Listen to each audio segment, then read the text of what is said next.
Welcome to channel. Today, we explore story filled with unexpected twists. Please, subscribe and like to stay updated. Let's begin. Did you know most high school relationships only last a couple of months? But Sophia Carter and Ryan Anderson were different. They were together for over 23 years. They first met in high school when she was a freshman and he was a sophomore, and their relationship seemed unshakable. It felt like a love that could last forever. Before you get carried away with their picture-perfect story, let me say this: I was married to Sophia for 22 of those years. I truly thought we had a great marriage. Life felt good, and the arrival of our daughter, Olivia, made it even better. I'm Ethan Williams, and for the past 2 decades, Sophia has been my wife, the woman I loved and believed was happy with me. Sophia and Ryan's high school romance eventually ended, but only temporarily. After graduating, Ryan worked on the Alaska oil route with his uncle, and that's where the trouble began. He stopped writing to Sophia, leaving her in a difficult position during her senior year. Despite dating someone else briefly, Sophia's heart still belonged to Ryan. Sophia waited like the dutiful girlfriend, but Ryan was absent and not very communicative. Apparently, Ryan really liked working on the pipeline and began a rather nomadic life. Figuring that his dear Sophia was still waiting for him to make his fortune and sweep her up in his arms upon his return. Well, that didn't exactly happen. The reality of life is that things move on, and nothing ever stays the same. That applied to Sophia also, as she went to college, got her degree, and met me at a party when she was 27. I was a bit older than her at 31, but we made a good match. I fell in love with her the moment I met her, and I thought she had done the same with me. Our marriage was fairly normal, and the only blemish on our courtship was when a letter arrived 5 days before our wedding ceremony from Ryan. Just like the prodigal son, he was finally coming home and wanted her to meet him. Thank God that Sophia's mother talked her out of going to him, telling her that her new life beckoned and not to waste herself on that deadbeat, as she referred to him. After some tense emotional moments, in which I was worried she was actually going to call off the wedding, Sophia finally went through with the ceremony, becoming my wife, Mrs. Sophia Williams. When Ryan finally showed up, it was too late, as Sophia and I were already on our honeymoon. Ryan, in a fit of despondency, apparently enlisted in the Navy. After the honeymoon, we settled into our new lives. Sophia is a nurse, and I'm an underwriter for a major insurance company. Okay, so insurance isn't glamorous, but it's steady and pays the bills. My marriage was solid, but there was only one tiny hiccup that kept recurring. Ryan started corresponding with Sophia, and she cheerfully wrote him back. When I asked her if it was necessary, she got indignant and said, "Oh, Ethan, don't be jealous. He's an old friend who is lonely and in the Navy, and I'm just writing to keep his spirits up." Well, I can't plead ignorance, as I knew he wrote her regularly, and I also knew that she wrote him back regularly. Neither her family nor I could convince her to stop writing until she got the letter telling her he had married a girl where he was stationed. That stopped the correspondence, and my peace of mind returned. The next 6 years, I think she received 4 winter celebration cards from Ryan, and that was it. During this hiatus from Ryan, our daughter was born, Olivia. With our child, Sophia and I came together like a team of matched mules and worked hard building a home and equity so that Olivia would have a good life. Yes, life was good back in those days, with both of us working together to raise and care for our child. But, as is always the case, something will always spoil it. One day, a letter arrived for Sophia from Ryan. She never spoke about it, but I noticed after that our consumption of stamps started increasing. I deduced that she was writing to Ryan again, but I let it go. After all, he was off somewhere, making the world safe for democracy, and I was here making my family's world safe from want. If they wanted to write each other, it really was their business, regardless of how I felt about it. Eventually, Sophia began to share some of her information from Ryan with me. He had gotten divorced from his first wife, but now had another. He had seen combat and was apparently highly decorated. I listened half-heartedly, but Sophia spoke with pride over her soldier. I corrected her, saying that he would be upset being called a soldier, as he was a sailor. Sophia gave me a cute giggle and said, "Oops, I guess I'd better watch that." Watching her talk about him really depressed me, but I hoped that someday she would finally get over him and focus on her family. Well, she never did. Ryan stayed in the Navy for 23 years, married and divorced 3 times, and now had enough medals to make General MacArthur envious. It was with dismay that I realized that while Ryan had become more glamorous in my wife's eyes over the years, I had only gotten old and predictable. My one hope was that Ryan, when he was discharged, would settle down somewhere far away from us. Unfortunately, he didn't, and that is where we are now. Olivia, our daughter, grew up and is now married to a great guy, Jacob Harris. The other great news is that they are expecting their first child. I am now 56 and looking forward to the magic number 61, so I can go off and spend my last few years in peace and retirement. Sophia still looks beautiful and can still make my heart pump fast. Little did I know that my life's tranquility would soon become a thing of the past. It was a Wednesday when I came home to find Sophia dressed to the nines, telling me that we have a reservation for dinner at 6. At first, I thought I had dropped the ball and missed an anniversary or a birthday, but after a few quick calculations, I knew I hadn't. Well, I played along and went to our bedroom to clean up and try to look somewhat in the same league as Sophia.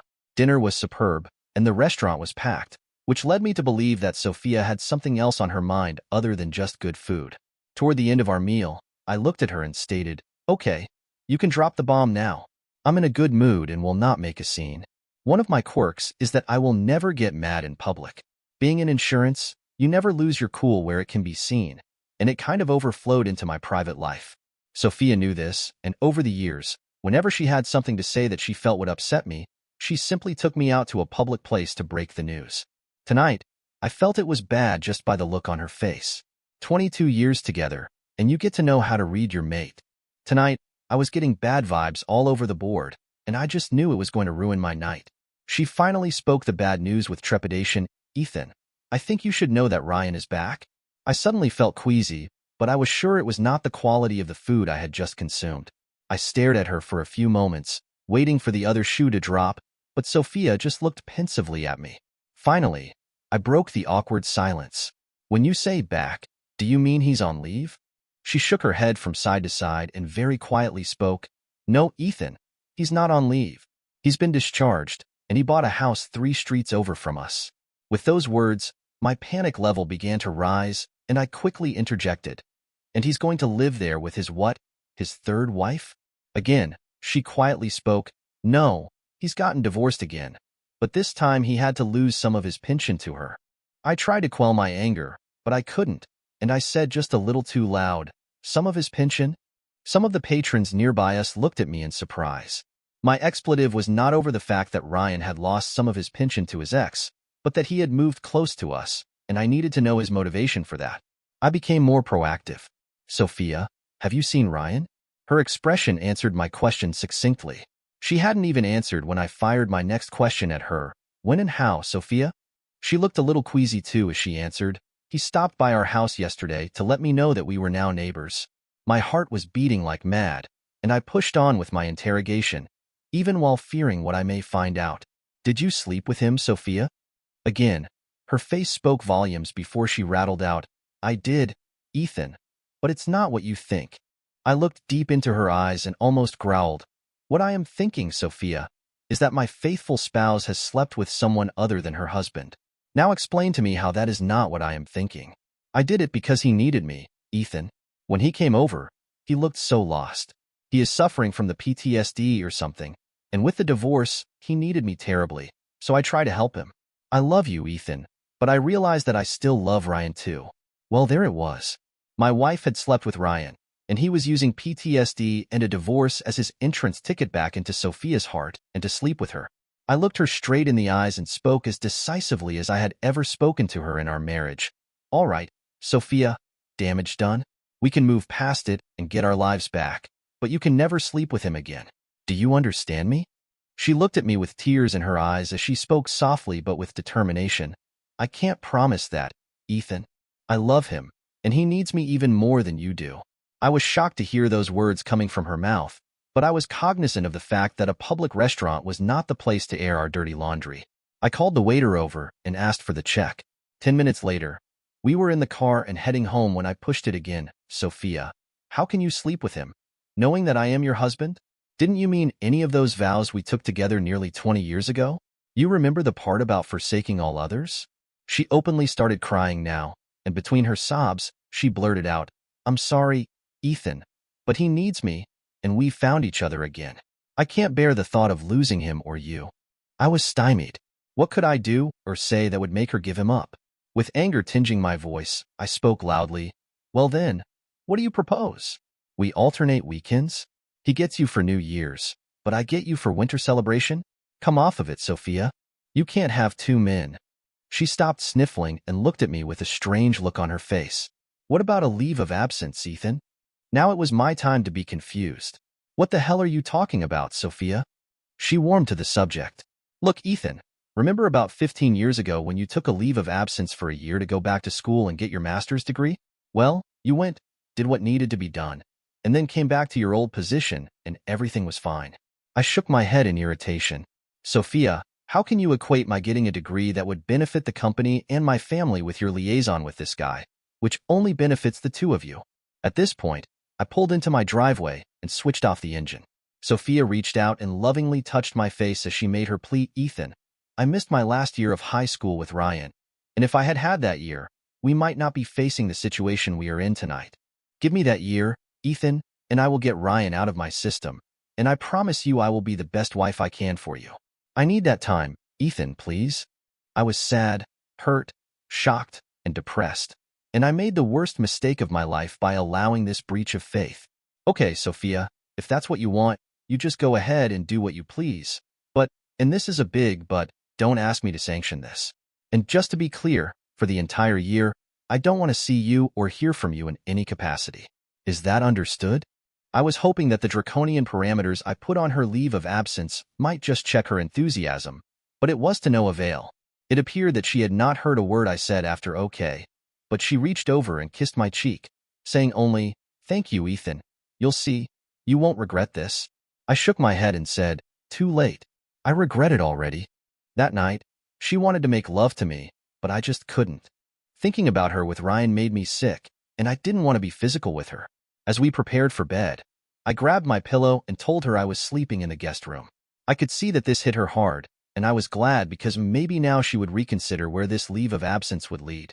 The next morning, I awoke and prayed that last night was just an aberration and that Sophia would think differently in the light of day. I was wrong.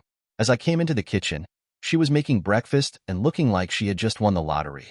She smiled at me and pointed to the calendar we had on the wall.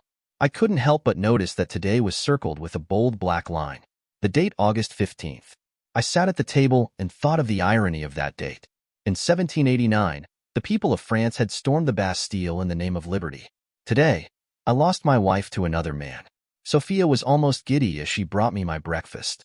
As she set it down in front of me, she spoke, "I know you're worried, my love, but 1 year from today, I will return to you and be yours alone. I really need this time to work it through and get him out of my system, and I promise you that you won't be sorry." She fairly beamed at me as she spoke again. "I called Ryan this morning while you were still sleeping and told him all about you allowing me a leave of absence, and he's picking me up in an hour." My heart was sinking with every word she spoke, but I had to give it one more shot. "Sophia, you don't have to do this, and I wish you would give it more time before you do this foolish thing. You can't really be sure that in 1 year, you will have gotten over this guy.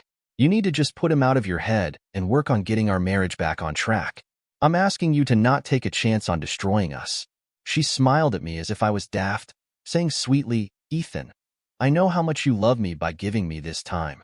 Trust me, I know what I'm doing, and in the end, I will be back, and our marriage will even be stronger. Now I have to finish packing, sweetheart, so finish your breakfast." And like that, she walked out of the kitchen, and for all intents and purposes, out of our marriage too. I finished eating, although my food had no taste, and rose to get dressed. As I walked into our bedroom, I noticed that Sophia had 3 big suitcases full of her clothes and toiletries. She smiled at me and sweetly said, "I guess I have all I need. Will you be a dear and take these bags to the porch for Ryan?" I looked at her blankly before replying, "No." Her face seemed to fall as she was shocked at my response. I followed my negative response up, "If you're hell-bent on destroying 20 years of marriage, then you and he can take your bags out together. I will not help you in any way for you to go to this guy's bed. Got it?" Sophia looked as if she was going to cry before she testily replied, "He's not a jerk, Ethan. Ryan is a wonderful man and a hero who served our country. That's more than you ever did."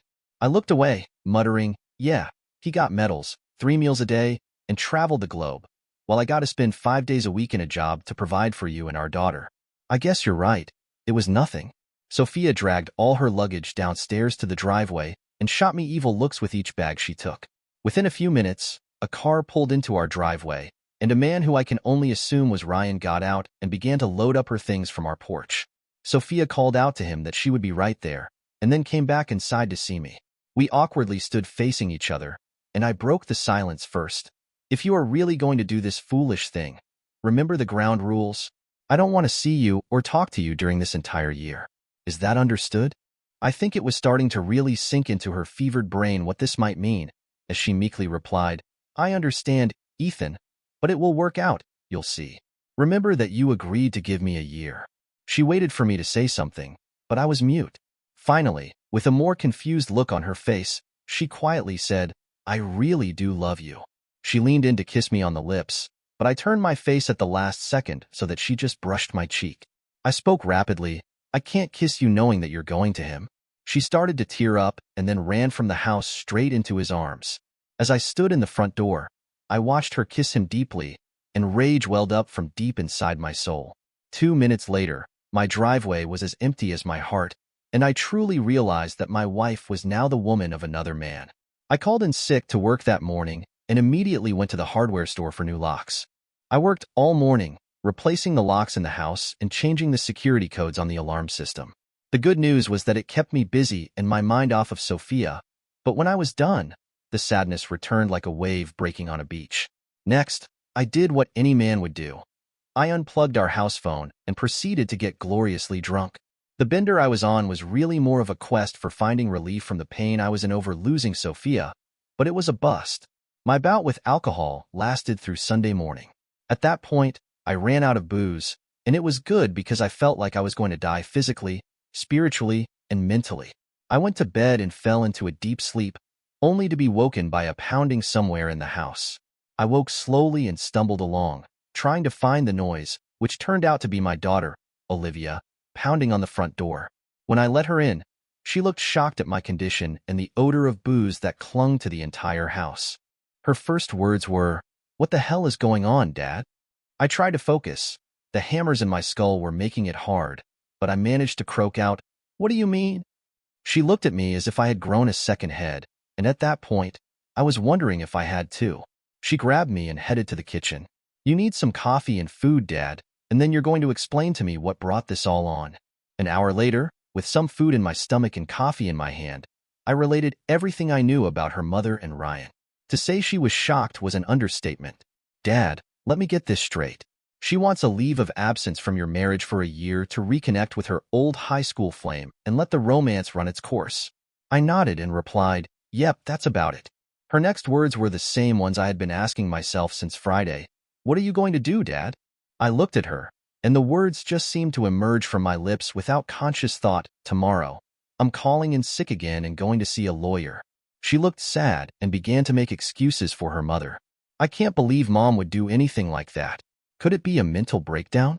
I looked at her with a blank face as I woodenly replied, "I have no idea, Olivia."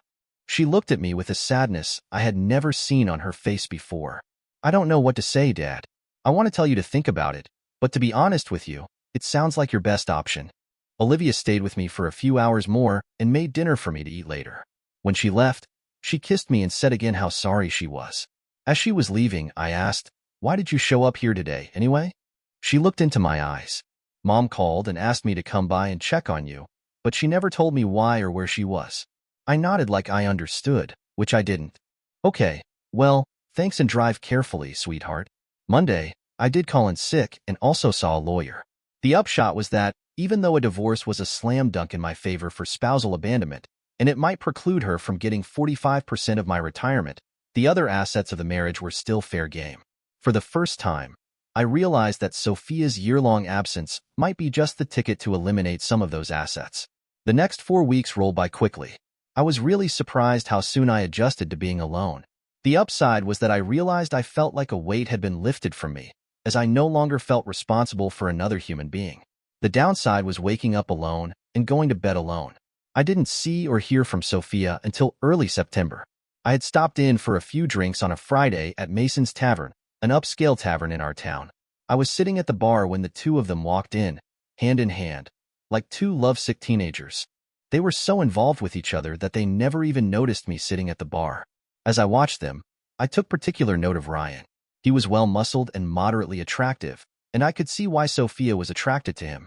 But he seemed to almost dominate her, as she catered to his every whim. He talked, and she listened. He moved, and she accommodated him in every way. When she got up to go to the lattice room, she finally saw me sitting at the bar and flashed me a tentative smile. Upon her exit from the lattice room, she hesitantly came over to me. "Hi, Ethan. How have you been?" I wanted to tell her to scram, but I kept my manners and smiled before replying, "Oh, about as well as can be expected when your wife of 20 years just leaves you for some piece of trash. What else can I do for you?" She seemed confused by my sarcastic response but stood firm. "Ethan, I need to get back in the house. I left some personal things there, and when I tried the other day, my key wouldn't work." I kept smiling and used a friendly tone as I responded, "Oh wow, Sophia. Sorry about that. However, you shouldn't have been surprised that your key doesn't work at my house, as you no longer live there. As for getting back in, I don't think so, but thanks for asking." She just stood there looking at me with a bewildered expression before I spoke again. "I guess you'd better get back to your boyfriend before he gets all shook up." I could see the tears now welling up as she whirled and left, while I returned to more important matters, namely, finishing my drink. 2 minutes later, I felt a rough hand on my shoulder as I was spun around in my chair, greeted by a very ticked-off-looking Ryan. "Hey, asshole, you made my girl cry, and I don't like that." I could sense he was getting ready to punch me, and my heart started pounding, as I knew that this guy probably could kill me before any help could arrive. With more conviction than I felt, I went on the offensive. "Hold on, Spartacus. If anyone has a right to be ticked, it's me. That is my wife you're talking about, not your girl, and since you stole her, you don't have shit to say about what goes on between the two of us. Now get this straight. Asshole, you can punch me out and impress her, but how impressed are the cops going to be with you?" I could see the wheels spinning in his head and knew that Ryan was not one of the great thinkers of the world, but it heartened me enough to continue on with my verbal onslaught. "Now, dumbass, you have two choices. One, punch me out and spend a year in jail, or two, back out of my face and go sit your dumb ass down." My heart was pounding in my chest, and inside, a part of my brain was screaming, "Why did you antagonize him? He will kill you." But I kept up my facade of bravado as Ryan stood there, mulling over his options. Thankfully, the manager came over at that point and asked what the problem was. Ryan looked at him belligerently before replying, "Nothing," as he turned and slowly retreated back to Sophia. 5 minutes later, they paid their bill and left. As I went home that night, I wondered what personal things Sophia had wanted from the house and was determined to find out. I spent about 3 hours going through cabinets and drawers without luck, until I pulled out the drawers from her bureau. Under the drawers were letters addressed to Sophia from Ryan. As I read through them, it became very clear that this year of being with Ryan had been in the works for a very long time. One of the letters, dated 7 years earlier, stated, "It's a relief to know that you still want me as much as I want you. When I come home, I want us to be together, so you will have to find some way of getting rid of that loser husband of yours." Reading through them all was like reading a trashy adult novel. In most of them, he described either what he intended to do to Sophia or what they did do in high school. By the time I finished, I was finding it a lot easier to be without Sophia. I did not see or hear from Sophia until October 10th, which was my birthday. Coming home from work that day, I found a covered pot and a birthday card on the porch. I took them inside, where I found she had cooked pot roast, which was my favorite dinner. The card was to wish me a happy birthday, but she had written in it, "Ethan, I know that we are not to communicate, but I couldn't just ignore the birthday of a man I love so much. I dream about us at night, my love, and know that when this year is over, I will be yours completely and he will be gone. Please don't ever stop loving me or give up on us." Sophia, my daughter Olivia, had kept pretty close tabs on me since Sophia had left, and she called me for my birthday. After some small talk, she finally got around to her real reason for calling. "Dad, you know my due date is in 2 weeks, right? How could I forget the birth of my first grandchild?" "Yes, I know, sweetie. You and Jacob must be getting so excited." A momentary lapse in the conversation alerted me to the potential problem. When she spoke again, her tone was hesitant. "Dad, Jacob and I went out to dinner with Mom and Ryan. Mom wants to be there when my baby is born, and she wants Ryan to be with her. I know that you and Mom agreed that you would not communicate during the year, but can you make an exception for me, just this once, please?" I was a little taken aback by finding out that Olivia and her husband had dined with those two, but I would not spoil the birth of her first child. "Okay, Olivia, She can come and bring him along if she must. Olivia corrected me immediately. Dad, stop calling him names. He's not that bad of a guy, actually, and he's making Mom really happy. I haven't seen her so euphoric in years. Now, I was taken aback, and then I felt a flush of anger overtake me as I spat out, wow, first you're all dining together, and now you're defending him? I don't know what he has, but I sure wish I could bottle it. Soon, he'll have taken my entire family from me. Just out of curiosity, when are you going to start calling him Dad? She spoke up quickly, and I could hear the regret in her voice. Dad, I'm so sorry. I didn't mean it to come out sounding like that.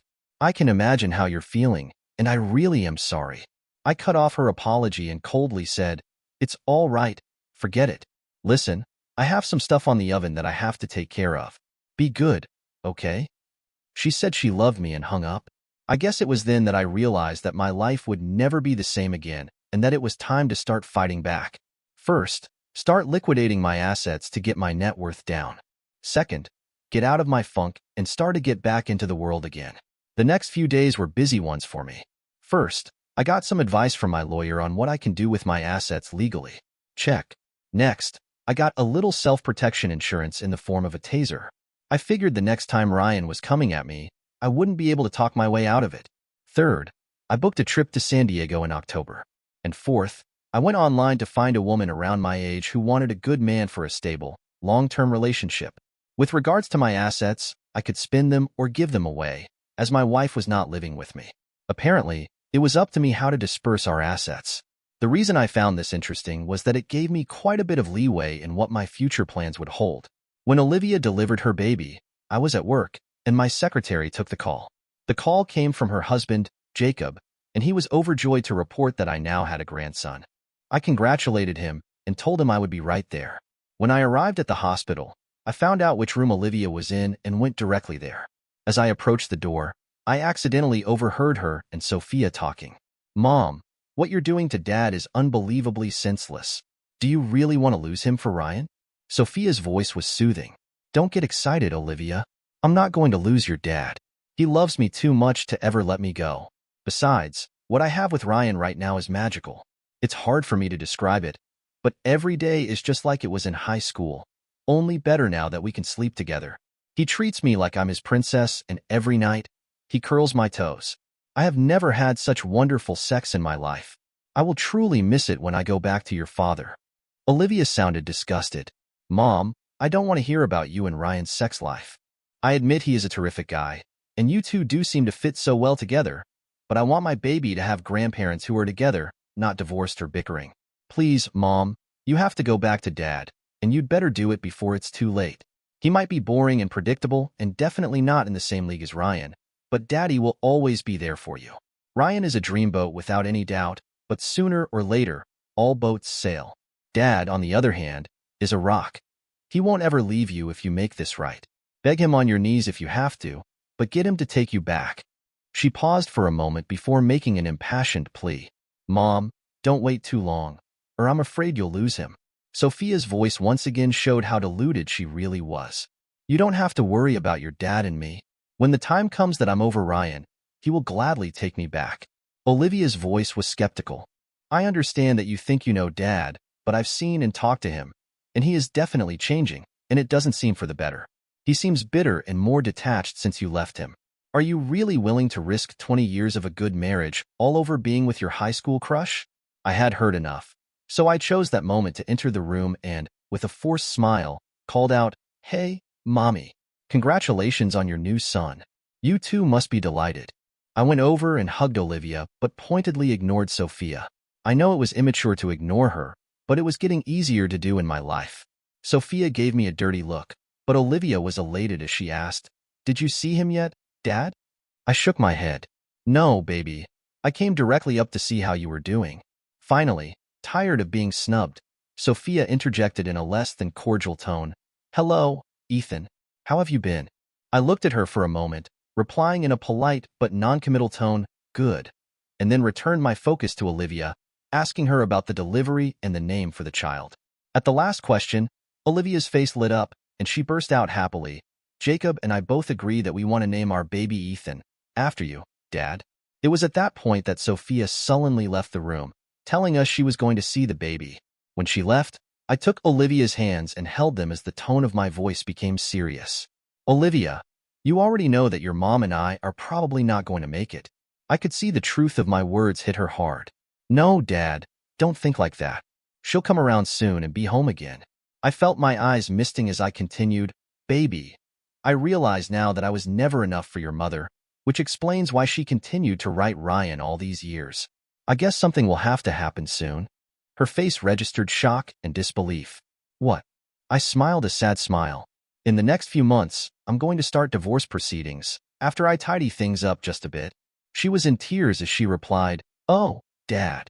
I told Mom that she should be begging you to come back, but it really is too late, isn't it? I nodded my assent. Yes, I couldn't take her back now. The memories of her deceit would be too much for me. But please don't tell her anything yet, all right? She nodded and then pulled me down for a kiss. We talked a few more minutes about a myriad of things, but pointedly avoided all reference to my wife or her boy toy. Finally, I told her I would be back tomorrow and left her to see the baby. I found my way to the nursery and discovered my grandson among the numerous babies there. I was in awe over how small and precious he was, and I realized that he was beautiful. Jacob immediately came over to my side, putting himself between me and Sophia and Ryan, with a smile on his face. Jacob handed me a cigar.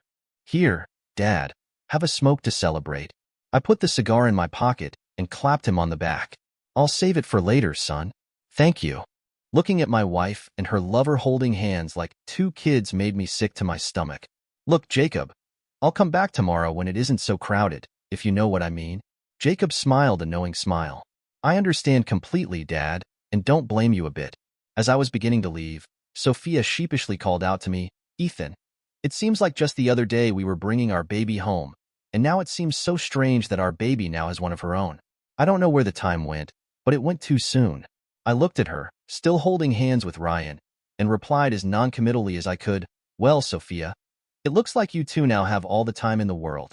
She looked perplexed as I left them standing there. October came, and it turned out to be the best month for me since Sophia left.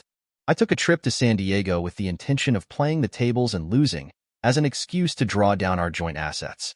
But what made the trip so good was meeting a woman named Andrea, who was a mature woman in her late 40s. I was surprised that she was still single, but she said a lot of men want an older woman who has her life together. In my case, she was right. Andrea wasn't cheap when it came to spending time together, but she made me feel more alive than I had in years. For the first time since Sophia left me, I really didn't miss her at all. Andrea was great, both in bed and out of it, and seemed to take an interest in me as she listened to me tell her about my soon-to-be ex-wife and her new lover. Before the night was over, Andrea knew as much about me as I did myself. Andrea was stunned by my story, and as she was leaving that night, she gently caressed my face. Ethan, I've only known you a few hours, but I want to tell you something. You are a good man, and that is not common. Trust me on this, as I should know. I've met many men, and I can count on one hand the number I truly liked and respected. You are one of them. Your wife doesn't have a clue what she's going to lose. One thing, though, don't let her actions and stupidity change you. You are honest and good, and those are your strengths. Don't corrupt them. And if you're ever back in town, call me. I would really like to see you again. Andrea and San Diego left me more confused than I had been when I arrived. I thought about her words and realized she had a valid point. I was going to screw over Sophia for betraying me, but she had been a good wife and mother for 20 years before the betrayal. No, I would be fair and walk away from this marriage broke but honest. When I returned from San Diego, I told my lawyer to start preparing the paperwork for the end of the year. I also decided that I needed to know a little more about Ryan Anderson. With the recommendation of my lawyer, I hired a firm to get his history from high school to now. The firm was expensive, but I didn't care, as half of it would be coming from Sophia's end. The firm was also reputed to be very thorough and assured me that they would have all the information I requested before winter celebration. I also asked my boss about relocating within the company. At first, he was shocked, as I had always said I would never move, but that was when I still had a family. He told me he would make inquiries in the home office and let me know. Autumn Festival was the next hurdle I had to get over. Olivia called me about a week before the holiday to ask if I would have dinner with them. When I asked if her mother and the jerk were going to be present, she hesitantly told me yes. When I heard that, I firmly told her no and hung up. Surprisingly, it was my son-in-law, Jacob, who next approached me. Jacob called my office and asked to meet me. We agreed on a time, and I met him at a bar downtown that was convenient to both of our workplaces, ostensibly for a quiet drink. That night, when we met, I could see that he was agitated. After our preliminary greeting, I wound up ordering 2 scotches. I could sense that something was bothering my son-in-law, so I sat back and listened to Jacob fill me in on what was happening with my wife and daughter. Dad, you wouldn't believe the 2 of them. It's Ryan this and Ryan that. You'd swear he was the guy on the beer commercial, you know, the most interesting man in the world. He stopped talking to take a sip of his drink. I was surprised, as I thought he was coming to talk me into coming over for Autumn Festival. I had to know, so I asked, "Do I take it, Jacob, that you don't like the esteemed Mr. Anderson?" Jacob looked at me with anger written all over his face. "Dad, that man is an arrogant, self-centered, self-serving blowhard. He's so in love with himself that for the life of me, I don't see where he has anything left over for Sophia." Realizing what he had just said, his face became crestfallen, and he quickly backpedaled. "I'm sorry, Dad. I meant no disrespect." I gave him a smile. "Don't worry, son. None taken. When did you start calling her Sophia instead of Mom?" He looked downcast. "When she left you. I've never had any respect for her since then." I was interested now. "Why does it bother you that she left me, if I may ask?" His face once again was aglow with anger. "I'm sure you've noticed in all the time I've been with Olivia that I never talked about my parents with you guys, and I appreciated you never asking about them. The truth is my mother cheated on my father. Well, my parents split after that, and my father never got over it. He drank himself into an early grave, and my mom was killed with her lover in a car wreck. I don't like cheaters, and now that Sophia is one, I really can't stand her anymore." I had never known about Jacob's parents before and felt his pain, but I was also perplexed as to the source of his worry. "Jacob, you say you're worried. What is bothering you, son?" He took a long pull on his drink and called for another round. Then he faced me. "I'm probably going to piss you off when I tell you this, but you asked. The old saying like mother, like daughter scares me. If Sophia has turned into a cheating wife and keeps harping to Olivia about how glorious it is, how long do you think it will be before Olivia gets it into her head to try something like that out? We've got one cheater. How long before we have to?" My eyebrows rose on that one. "I think I see your point." I joined him in taking a long pull on my drink as I pondered my next move. "Look, Jacob, don't get disheartened. I've got some irons in the fire, and I think things might begin to change by the new year. I also want to tell you, strictly between us, that I have some plans that should make winter celebration a good one for you and Olivia, but not so much for others, if you get my drift." Jacob smiled for the first time since sitting at the bar and spent the next 15 minutes questioning me, but to no avail. As we were wrapping up our meeting, I smiled again. "Didn't you forget something, Jacob?" He looked perplexed. "Not that I can think of, Dad." I took him by the shoulder. "Aren't you supposed to try and convince me to be the bigger man and come for Autumn Festival?" Jacob's grin spread across his face like a flooding river. "Sorry, okay. Are you coming for Autumn Festival, Dad?" I shook my head in a negative response. "No, but I appreciate the invite." Olivia called me twice more before Autumn Festival to plead with me to come, until I finally put it in perspective for her. "Look, Olivia, when your mother left me for that jerk last August, I told her there would be no communication between us for the year she wanted off from our marriage. I've already broken that rule once, at the birth of little Ethan, but I won't break bread with them. Is that understood?" The holiday came, and I had a frozen dinner. I was alone and sad, but I was in a better place than if I had had to watch Sophia and Ryan make goo-goo eyes at each other. December rolled in, and with it, the specter of another family holiday. I dreaded it but knew that this would be the last one I would have to endure. December proved to be a fruitful month. First, the company offered me a position in Phoenix, Arizona, starting in January if I was interested. I told them I was. Second, the private investigator's report came back on Mr. Ryan Anderson, and it was a doozy. Apparently, old Ryan had 3 wives who all divorced him for cheating. Add to that 2 children from women other than his wives, which he was still paying child support on, and the fact that his last wife got half of his pension in their divorce. The cherry on this messed up Sunday was that Ryan was busted from E7 to E5 during his last year in the Navy. In short, his financial and moral position seemed rather weak. The last bit of good news was that Sophia would be served with divorce papers on the first working day after winter celebration. Yes, I felt the old holiday spirit flowing through me now. I called Olivia and asked her about plans for winter celebration, and once again she pleaded with me to make the baby's first holiday a real family affair. I asked if Ryan was to be in attendance, and Olivia got miffed at me. "Dad, you might as well get used to it. He is a part of our family now, whether you like it or not." I curtly stopped her dead in her tracks. "You're right. I don't like it, but for the baby's sake, I will be there." Olivia seemed truly happy as she cried out, "Thank you, Daddy. This will make everyone so happy." I was fairly confident that it wouldn't, but who was I to spoil the fun? 2 days later, after getting home from work, the phone was ringing, and without thinking, I picked it up. "Hello?" The line was awkwardly quiet, and I was about to hang up when a voice finally responded. "Ethan, it's me, Sophia." I could have been knocked over by a feather. "What's wrong, Sophia? Are you hurt?" Her voice seemed timid as she spoke. "No, I'm fine, Ethan, but I wanted to thank you for agreeing to come to winter celebration. I know I've hurt you, Ethan, and I'm beginning to realize just how much, but I needed to tell you I'm thankful because we've never been apart for any holiday in the last 20 years. I was miserable at Autumn Festival without you and have been thinking so much about us lately." I cut into her trip down memory lane. "Well, Sophia, I'm glad to hear you actually think about us once in a while, but I must point out that when you started this whole leave of absence crap, I stipulated that there would be no communication between us. I have relented on that rule for one day, winter celebration. Therefore, I think we should end this call now. Goodbye." As I hung up the phone, I felt terrible, as I had never spoken to her as harshly in our 20 years together. But as terrible as I felt over my words, it was not as terrible as I felt the day she walked out on me.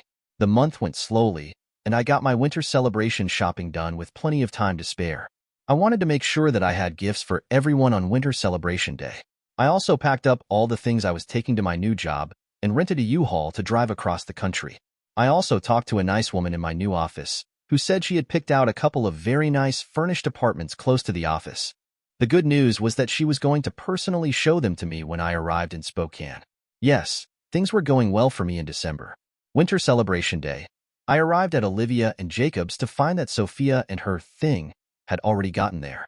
Olivia grabbed me and gave me a big hug as I came in with a bag of presents.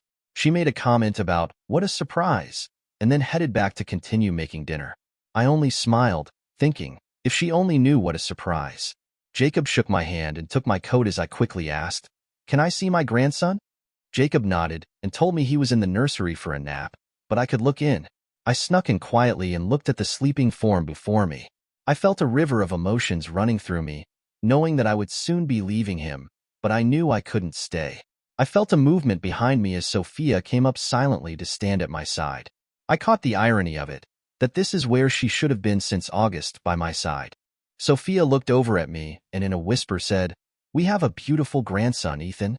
I was filled with sadness as I responded, "Yes, Sophia, but who will he be growing up to call grandpa? Me or both of us?" Sophia seemed surprised at the question.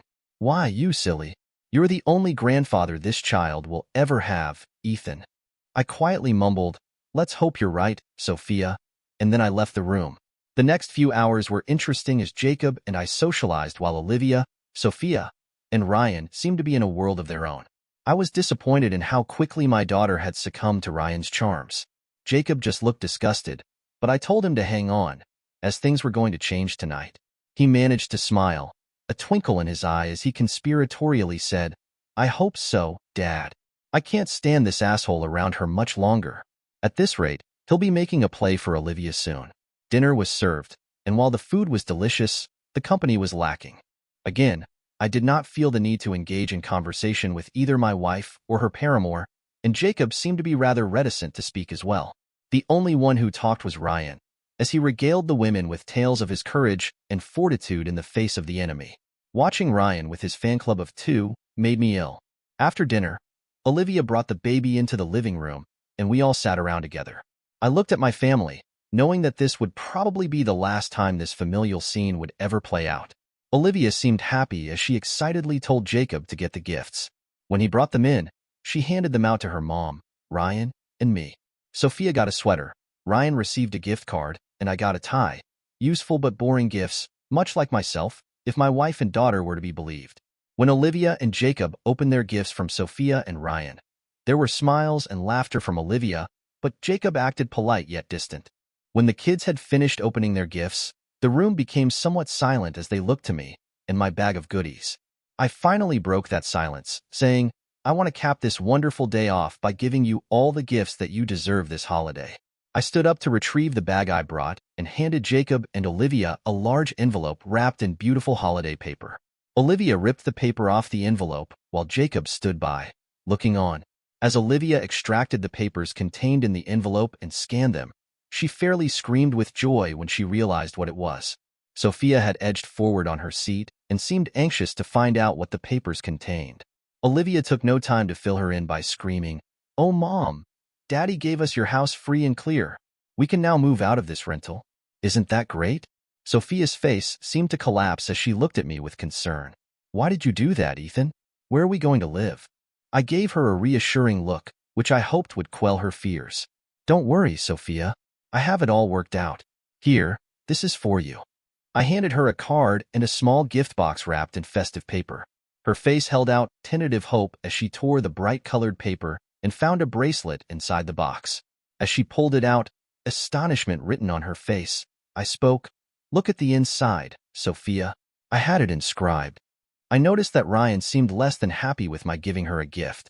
Sophia slowly turned the bracelet over and saw the words, "Thank you for the best 20 years of my life, Ethan." I glanced at Ryan, but he was still scowling over my gift. Sophia looked confused. "Ethan, thank you. Sweetheart, it's beautiful, but you didn't put love on the inscription." I smiled. "I'm sorry about that, Sophia, but I didn't want to lie. I have lost my love for you steadily over the last few months. This bracelet is my way of saying goodbye, and it will be a reminder of what you gave up for your seafaring hero." I paused, watching the confusion spread across her face, and continued. "I also need to tell you that you're going to be served with divorce papers on Monday." I could clearly hear Olivia's sharp intake of breath as Sophia's face sank with disbelief and despair. I nodded toward the card. Inside the card, I've tried to express my thanks for giving me so many great years and a wonderful daughter. There's also a check for 45% of our liquid assets. The house was mine to give, as you left the marriage willingly, but that's all explained in the card too. I looked at Ryan, who now resembled a volcano about to explode. "This next gift is more for the two of you." I handed another large envelope to a clearly shaken Sophia. "Inside is a complete history of what your lover boy here has been doing since you two separated in high school. Apparently, he never did learn what the Marine motto, Semper Fidelis, means. I think you'll find it fascinating reading." I never finished my sentence because, with a roar, Ryan rushed at me, menacingly growling, "I'll kill you, you son of a—" Ryan never actually got to hurt me, as he violently hit the floor when my taser struck him. Olivia jumped up, as did Sophia, and I touched Ryan again, just to make sure he wasn't coming around too quickly. Getting close to him, I said, "It hurts, doesn't it? Well, I'm here to tell you that your pain is nothing compared to losing the woman you loved for 20 years to a piece of trash like you." Sophia was crying like it was the end of the world when I turned back to her. "I know you think I'm boring, and I don't curl your toes like your sailor here." I touched Ryan with the taser again, just because I liked seeing him convulse, and gave a wicked smile, stating to no one in particular, "That is never going to get old." I looked back at Sophia and, with more bravado than I felt in my breaking heart, I bitterly spoke, "Anyway, I know about your feelings for this pile of garbage, so I'm giving you the best gift of all, Sophia, your freedom. You can now spend the rest of your life being treated like a princess during the day and having your toes curled at night. Won't that be grand?" Sophia seemed apoplectic as she managed to get out, "No, it wasn't supposed to be like this. I was going to come back to you in August, Ethan. I love you." Sophia was shaking as violently as a leaf in a windstorm when Olivia ran to comfort her mother. I once again zapped Ryan before Jacob nervously interjected, "You'd better not do that anymore. You might kill him, Dad." I stood up, looking down at my nemesis convulsing and then at the two women I loved more than life itself. "I'll be leaving now. Thank you for a wonderful day, and have a great life, as I won't be seeing either of you again for quite a while." Both women seemed incapable of speech and stared at me as if they didn't know who I was anymore. Jacob had retrieved my coat and handed it to me with a contented smile on his face. Before leaving, I turned once again to my daughter, who was looking at me for the first time in her life with fear in her eyes. "Olivia, Let this serve as a warning to you. Become a cheater, and you will pay the consequences. I walked to the bassinet where little Ethan was looking up at me, and I rubbed his cheek with my finger. So long, little guy. Maybe I'll see you around sometime, but I somehow since probably not. Still smiling, I moved to the door and, turning to the subdued room, simply said, "Happy New Year, folks." By the time I had reached my car, the shock must have worn off the women, or maybe Ryan was coming back online, but I clearly heard one plaintive voice scream, "No," as I got in and started the engine. I thought that Spokane was on my way west, sort of, and I wouldn't mind seeing that new apartment again. As I was backing out, Jacob came outside, smiling and waving at me, and I returned the wave before heading west to a new life. Thanks for watching. What would you have done in Ethan's shoes? Let us know in the comments, and don't forget to like, share, and subscribe for more stories.